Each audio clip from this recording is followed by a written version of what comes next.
অনেককেই দেখি অন্যের ভিডিওর ভয়েসটা ইউজ করে নিজের ভিডিওতে পোস্ট করে দেয়, আবার অনেককেই দেখি মিউজিক ইউজ করে ভিডিও করে, তাদের ভিডিওতে মিলিয়ন মিলিয়ন ভিউজ। আর আমি এত কষ্ট করে কি ভয়েস ওভার দেবো না দেবো এটা সারাদিন ভেবে চিনতে খাতায় নোট ডাউন করে ভয়েস ওভার দিয়ে ভিডিও পোস্ট করছি, অথচ আমার ভিডিও ভাইরাল হওয়ার নামই নিচ্ছে না। কি সমস্যা হয়েছে আমাকে প্লিজ তোমরা বলো, কেন আমার ভিডিও ভাইরাল হচ্ছে না? মানে এই নিয়ে বাড়িতেও আমাকে রোজের কথা শুনতে হয় যে তোর দ্বারাই হবে না, তোর ভিডিও কোনোদিনও ভাইরাল হবে না। তো কি আর করব, কিছু তো করার নেই, ভিডিও ভাইরাল হোক না হোক ভিডিও তো পোস্ট করতেই হবে।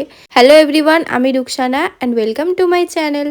আজকে বানাচ্ছিলাম একটা 3 পাউন্ডের স্পঞ্জ কেক। ছোট ছোট স্পঞ্জ কেকগুলো বানাতে অতটা প্রবলেম হয় না, কিন্তু বড় স্পঞ্জ কেকগুলো বানাতে আমাদের অনেক সমস্যা হয়। আর আমার মতো যাদের বাড়িতে ওটিজি নেই তারাই জানে এই বড় কেকগুলো বেক করতে ঠিক কতটা প্রবলেম হয়।